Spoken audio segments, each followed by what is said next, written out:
Welcome to your pre-race briefing. We promise to be quick, but there are a couple of important things to discuss before you start. If we follow some basic rules, we'll all be invited back next year. Hey, I'm Jimmy, and I've been hired by the Ragnar guys to do this video. It's called Street Smarts, and when I heard about it, I'm like, hey Jimmy, you're the street smartest guy I know. Anyhow, I guess the Street Smarts video is all about safety, which I'm thinking is optional, like a suggestion. Okay, Jimmy, you weren't hired. I don't know how you got in here. And at Ragnar, safety isn't optional. It's a really big deal. In fact, breaking any of the safety rules will either result in a team violation or disqualification from the relay. The Ragnar app is your go-to resource for course maps, rules, and all things safety. The app also contains content unique to your race. Every team has a safety officer. That's the person riding in the front seat. They should help navigate and watch for safety issues at all times. You can text Race Command if you see anyone breaking safety rules. That sounds suspiciously a lot like snitching. You can find the Race Command number specific to your race in the app. This is a text-only number, by the way, so no voice calls, please. If you violate a safety rule, you'll receive a text notification. 3 violations, and your team will be disqualified. You will need to turn over your slap bracelet baton and will be asked to leave the course. And lastly, if there's an emergency, call 999 first and then text Race Command. That's pretty much exactly what I just said. So yeah, from what I gather, in this Ragnar thing, you'll be running willy-nilly all over the place through graveyards, back alleys, over chain link fences, that sort of thing. Not really. You'll typically run on sidewalks, bike lanes, road shoulders, trails, and against traffic. Occasionally, you'll run with traffic, so pay careful attention to race signs. Some places are marked with cones to separate drivers from runners. Always stay on the shoulder side of the cones. Staying safe and visible at night is super important. For example, always sleep in designated areas, never in the parking lot next to your van. And during the Ragnar defined nighttime hours, which can be found in the app, everyone needs to wear a reflective vest. The active runner must always wear a reflective vest, headlamp, and taillight. This is what a runner looks like on the road with and without safety gear. As you can see, it makes a big difference. And finally, be sure to install new batteries in your headlamp and taillight before the relay begins. As always, refer to the app for more info. Vans must display their team stickers at all times. Just place them on the front and back windows where they can easily be seen. Runners' bibs must also be worn and clearly visible by the active runner. Junctions and crossing the road are a big part of safety. Here's how it works. Before you cross at a junction, always stop and look both ways. If a car is stopped or coming to a stop at a junction, make eye contact with the driver before crossing. Often drivers who are turning only check one direction. After you cross the road, follow the touch and go method. Run to the directional sign, touch it, and then follow the direction indicated on the sign. This will keep you on the correct side of the road and headed toward the next sign. If a road is 3 lanes wide or more, please use a crossing point. It says on this paper here, we're allowed to support our runner. Jimmy can do a lot of things, but Jimmy isn't so good with feelings. You can support your runner. Here's how to do it safely. Don't shadow or drive alongside your runner. It blocks traffic, is not safe, and is not allowed. Instead, leapfrog your runner by driving ahead a mile or 2, then park safely and legally to wait and cheer them on. For safety reasons, some legs are designated as no van support. This means there is no getting out of the van to support the runner. The van will need to proceed to the next exchange. Some legs are classified as partial no van support. This just means that there might be sections of the leg where van support is not allowed. These areas will be marked on your leg maps. You can also support your runner by having another runner pace along with them. This can be done at any time. Bike pacers may also be used, but only on paved trail sections at night. Let's talk about lost runners. You know, those certain people who disappear, vanish, without any eyewitnesses. Okay, that's never a thing. But if you do have a runner that gets lost, you should go look for them. Here's the best way to do it. Drive to the next exchange and drop off 2 people. We suggest the next runner up and someone with a cell phone. They can wait at the exchange while the van doubles back to look for the lost runner. If you still can't find your runner, text Race Command and we'll help. Feeling your best during the race is easy if you remember a few basic rules. 1.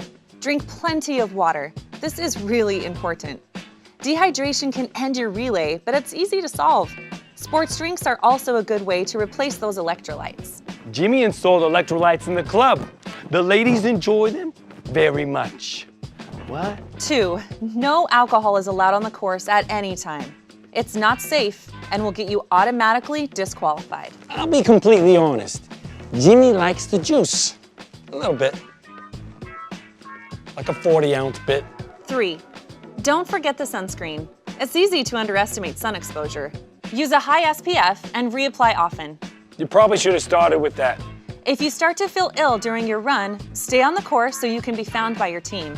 And finally, we recommend that all active runners carry a cell phone as an added safety measure. So yeah, maybe Jimmy didn't get every little thing right, but it seems like Jimmy nailed it. I don't think you did. Agree to disagree? Not really. I like your style. We should go out. We shouldn't. I think we did.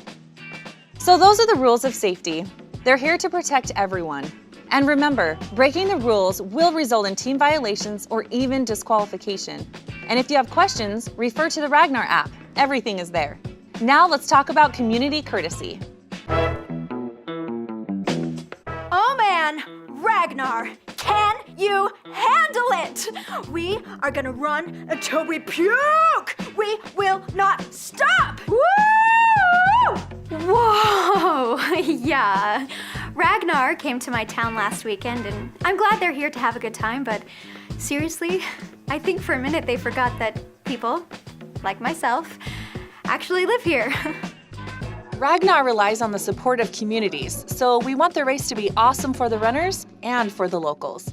A Ragnar relay is a beautiful thing, but sometimes runners can get a little caught up in the race and may do things they wouldn't normally do. We call this the race bubble, and it can affect even the wisest among us.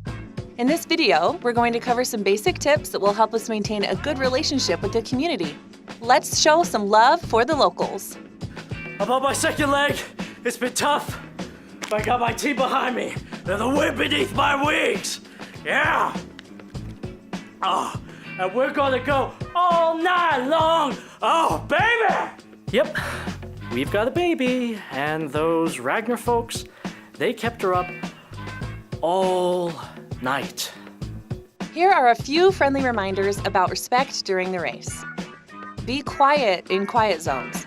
Some people have to get up early and won't appreciate being woken up.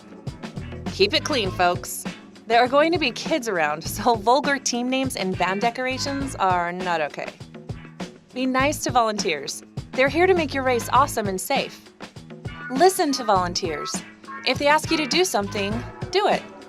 Think twice before being negative about the community or any volunteers. Take the high road and keep it respectful.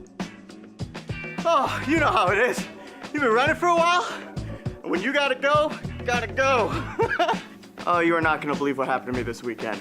I look out the window, and there's this runner well, he's doing his business on my lawn. Ugh. Let's talk about the do's and don'ts of other people's space and stuff. Runners should pee and poop exclusively in toilets, never in public. Using the bathroom in public will get you disqualified or even arrested. Always find a restroom or a porta potty. If there's not a trash can nearby, take your trash with you and throw it away properly when you can. Kindly avoid residence landscaping. We'd hate to see a flower bed get trampled.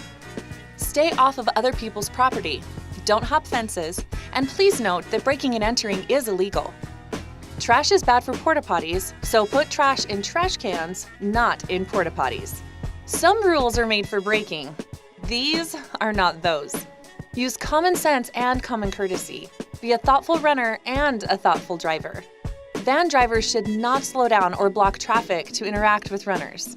Ragnar is a race between runners, not between vans. Please drive the speed limit. Park in designated areas and never park on unauthorized property. If a sidewalk is available, run on that, rather than in the road. Thanks for taking a few minutes to think about courtesy. We're guests in the communities we run through, and we want to be invited back, so let's treat our hosts right. Anytime you see this icon, it's there to remind you of these simple courtesy guidelines. If you see anyone violating the courtesy code, send a text to Race Command. Now go forth, run hard, and love the locals.